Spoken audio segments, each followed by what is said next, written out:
Welcome back everyone to my Let's Play of the Final Fantasy Adventure. In the last episode, Draven finished exploring the Dime Tower and defeated the Garuda boss on the top of it. Unfortunately, by defeating the Garuda boss, the tower started to collapse. Luckily, Draven's companion Marcy, a robot built by Dr. Bow Wow to explore the ruins, was able to throw him to safety. Unfortunately, she couldn't jump, so she couldn't escape the tower, and she went down with the tower, leaving Draven alone outside the Glaive Castle.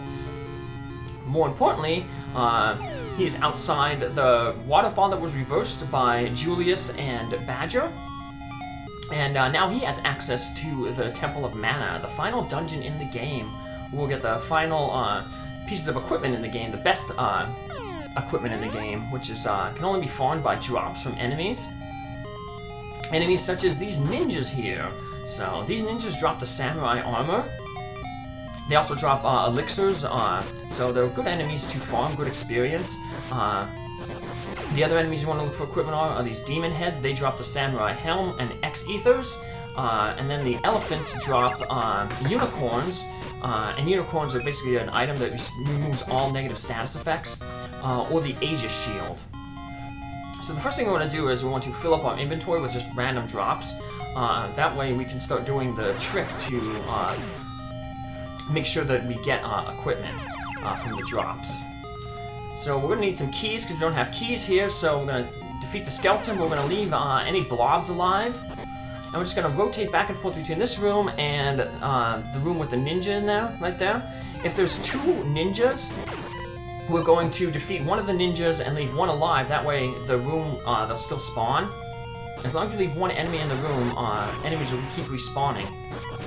So we're going to try to farm elixirs here, maybe get a lucky samurai armor drop, while we're trying to farm keys from the skeletons here. We only need one key to do all the regular rooms we need to do, but there's a few detours. Yeah, if you want to take the detours, you might want to do one of the detours is a healing spring, so you may want to have an extra key just for that. So we saw there was a glitch there. There was like one of those elephant enemies appeared right there and floating on the screen. Good thing is the dragon sword doesn't defeat those blobs, so we don't have to worry about inadvertently defeating one of them while we're farming. So, alright, we got 2 keys, that's all we need. Like I said, if you're just going straight through the end, you only need 1 key, but just in case we take a mistake, we go the wrong way. There's quite a few split passages, and the end passages, they usually lead to a teleporter that either leads to a dead end or to a different teleporter. So just follow the way that I'm going here, and we'll be good to go. We won't get lost. Just need a key to get through here. And the way this tower works is there's going to be inside, and we're going to be hopping in and out of the tower. Usually when we hop out of the tower, we'll take on one of the mini-bosses. There's 3 mini-bosses. They're all dragons in this tower. 2 are pretty much the same, and then the last one's a little different. But the first one right here is just a regular dragon. I like to call it Tiamat, because then that way it feels like we fought all 4 of the themes from the first Final Fantasy. We fought Lich, we fought Carrie, we fought the Kraken. We just didn't fight a Tiamat, but Tiamat's a dragon, so we'll just pretend this dragon is Tiamat, because it's just called the dragon. So the best way to fight this is with a long-range weapon like the spear or the flame chain, the thunder spear, but I don't have them anymore because I was just like clearing out my inventory. So what I do is I just equip the dragon sword here, and if I stay at the very bottom here, hugging the wall, I'm not really hugging the wall there, and just swing my sword in an arc. What ends up happening is the arc of the sword swings and hits the dragon's head, so that's where you can get some good hits on it without actually taking a lot of damage. So you get those demon heads that drop the samurai helm. They also drop X-ethers, which are good for recovering your magic points. So we're going to farm the demon heads and the ninjas here. As long as we leave one alive, more will spawn. So we'll just jump back and forth here. Only 1 ninja. We'll jump back. Hopefully there's 2 then. Demon heads come in packs of 3. Ninjas come in packs of 2 at most. So, like I said, we'll just keep walking back and forth here. If there's not more than 1, then we just We'll just step onto the other screen. This is a good way to gain experience and treasure. And hey, we got the samurai helm without even having to do that trick, the inventory trick, so... Let's equip the samurai helm, best helm in the game, gets 6 more defensive power. And we don't have to worry about these heads anymore, so we can just finish that one off. And just worry about farming the ninjas here. So we need 4 more things to go, and then we can do that inventory trick. But basically, enemies that have 2 drops, they'll either drop the equipment or the item. If we have full inventory, then when we try to pick up the item, it'll say like, nope, your inventory's full. And then it'll try to re-roll the contents of the chest. And the game will keep re-rolling the contents of the chest until we get to the equipment, which equipment menu isn't full. That's why I got rid of a bunch of stuff. If you never get rid of any equipment, your equipment menu will be full. So I got rid of probably a little bit too much equipment, getting rid of that flame, flame chain and the thunder spear, but it's okay. The dragon sword can make good work of most of the enemies here and the bosses, so might be a little bit more damaging, and because you're not as safe, you don't have the range of the spear or the chain whip or the flame whip, but we have more than enough magic and healing items to not worry about it.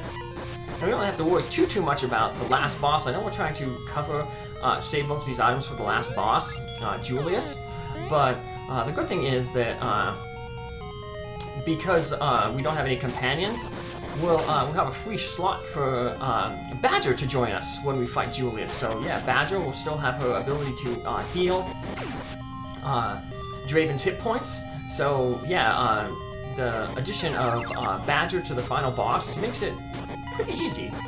So what also makes it easy is that getting the Aegis shield, because Julius, the final boss, spoiler, he's gonna have his own nuke magic. And the Aegis shield is able to block the nuke magic. So we definitely want to get that Aegis shield to protect us against Julius's nuke spell. So a lot of paths that I'm avoiding, they just basically loop in on one another. To the north, there was another teleporter that would just take us to another teleporter in the southwest corner. When we first were at the first junction, there was a room to the left we could have went to. That would have took us to another teleporter. So those teleporters just like feed into one another, kind of like that cave where we got the rusty sword. There was that one outside area where there was 3 doors, and 2 of the doors just looped in on one another. So we're going to get a lot of that in this temple here. So if I'm avoiding an area, that's just because it's just leading to a teleporter that leads to a dead end. So more ninjas to potentially farm here. They're good experience, so they're getting some good levels as well. Like I said, the main thing is we want to get that better armor. So yeah, it'd be really tough to get this armor, like I said, without that equipment glitch. So it's really nice that that's available for us to use. Alright, so we got a full inventory here. We'll probably want to get rid of that unicorn eventually later on. But we're just going to keep it full here now, so that if that guy did drop a treasure chest, we would have been able to start doing that glitch to get the samurai armor. It's okay that we finished him off, because there's going to be quite a few more rooms with ninjas in them, so it's not like we're going to lose the ability to farm. Now I had to do a quick split there, because I came up to this room, and then Bob and Boat were doing a little fighting, so I had to stop real quick to go over there and break up the little fight that they were having. And took some damage, just 1 point of damage from that guy, and then I was like, well, I don't want to have all that dead air of me just, while I was breaking up the little fight from my boys. So I just went back and, went back into the teleporter, and had that little break there. So that's why you saw my hit points drop from 1. I just had to cut out all that dead air of stopping the boys from fighting. Maybe they were mad because they were being petted, which Bub is doing right now, sitting on my lap. Bob is just sitting on the ground exploring, because it's cage cleaning day, so there's a lot of ruckus going on in the background while the cage material is soaking in the tub, getting clean. Having like a new cloth to put out and new little toys and stuff to hang, so they're all exploring. They're like, oh, what's going on? So here we got a new, what's going on here is a new puzzle. We have to use the ice magic to shoot through this little maze and freeze the Minotaur that's hanging out on that switch tile. Luckily, the ice spell can go through other snowmen and those crystal balls. So it's just a matter of guiding it through that small little maze there. We freeze the enemy. And unfortunately, that is not the last ice puzzle that we have to deal with. The next one's actually a little bit trickier, but accidentally stepped in those things. And here we're on to our second mini-boss, which is the red dragon, which is basically the same thing as the first dragon that we fought. It does the same thing, it just moves around in a circle here. Sometimes when it gets to the top, it will reverse directions. So I'm just fighting really, because I have a whole bunch of MP here. I'm just fighting really, aggressively. As you can see, you stay down at the bottom, and you swing your sword, and when it swings up, it'll end up hitting the dragon's face. The dragon has quite a small hitbox, so that's where the, like a long-range weapon like the spear or the flame whip would help, but I said that was my obsessive-compulsive saying we gotta get rid of these weapons, we gotta get rid of them. They're taking up too much room in our inventory. They only kept the stuff at the end that you're not allowed to get rid of. You have to keep the basic chain, the basic battle axe, and the sickle, because those are puzzle-solving items. They won't let you get rid of them. The upgrades you can get rid of because they are optional, but that's the game's way of potentially blocking you out from solving the puzzle. Prevent you from dropping up the spare weapon that you needed. Our sword isn't needed to solve any puzzle, but our final weapon will be another sword, the Excalibur. You know, picking up all the ultimate equipment here, not just the gear, but we'll also end up picking up the Excalibur sword finally, which is the ultimate sword. And we have a little reversal here. The ninjas are on the other side. We'll just take them out. Come on, ninjas, drop a treasure chest. Having the samurai armor and the samurai helm before the two dragons was really helpful. But see, now we keep getting this can't carry message. We're getting an elixir, but eventually it's going to roll that it's going to give us the samurai armor, because we can't have any more elixirs because our thing is full.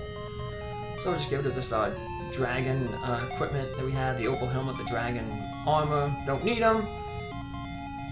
All we need now is, like I said, the Excalibur and the Aegis shield.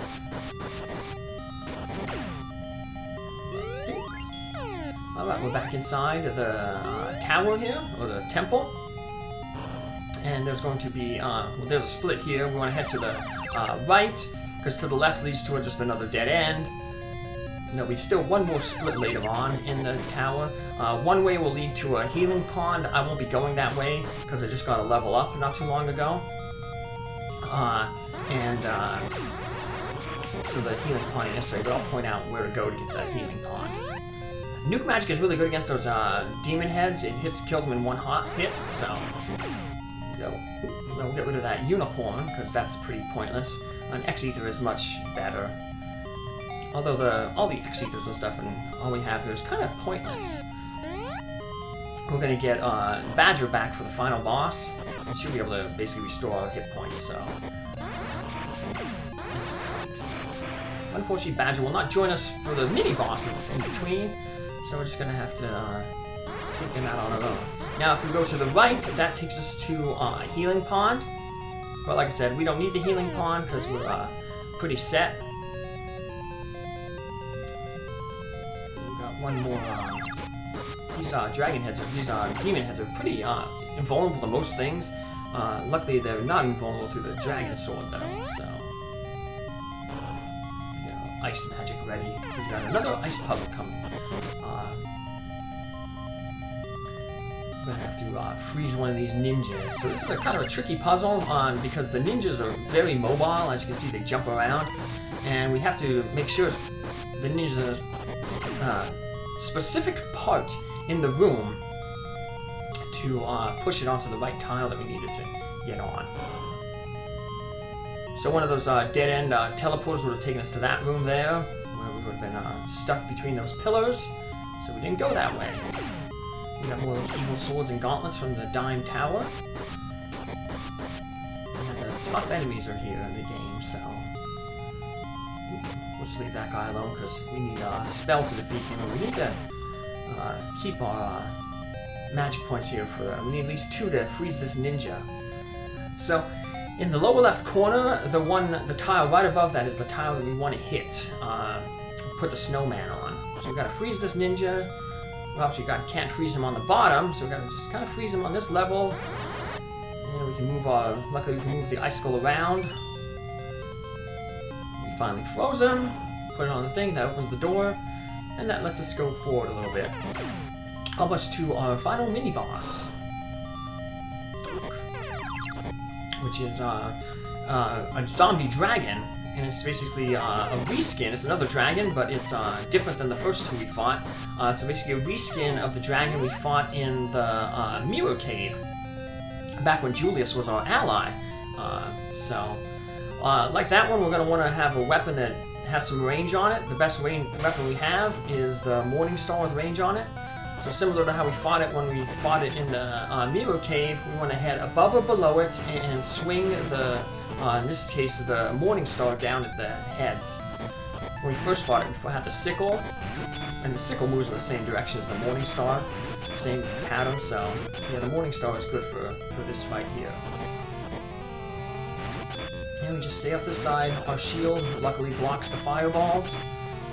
But they won't block Julius's nuke, so that's why I said we want to farm that Aegis shield at the end. So let's just take one thing at a time here and finish off this 2-headed zombie dragon. And then we'll be at the final part of the temple. I might have to... I'll use an X-Ether. Heal myself up there. I'm pretty close to another level and more than enough MP to keep myself healed. And elixirs, like I said, we won't need that many elixirs, but yeah, it's good to have. Elixirs are probably better in the final fight than X-Ether. Because they fill hit points MP to the max. So if you really want, you can farm a whole bunch of elixirs, but yeah. I don't want to waste all that time. This episode's going to run long enough as it is. I'm a little impatient here fighting this dragon, but to get it out of the way, we have to rescue Badger. The whole world is depending on us and on Badger, so. Alright, there goes the zombie dragon. And we're almost done with this Mana Temple.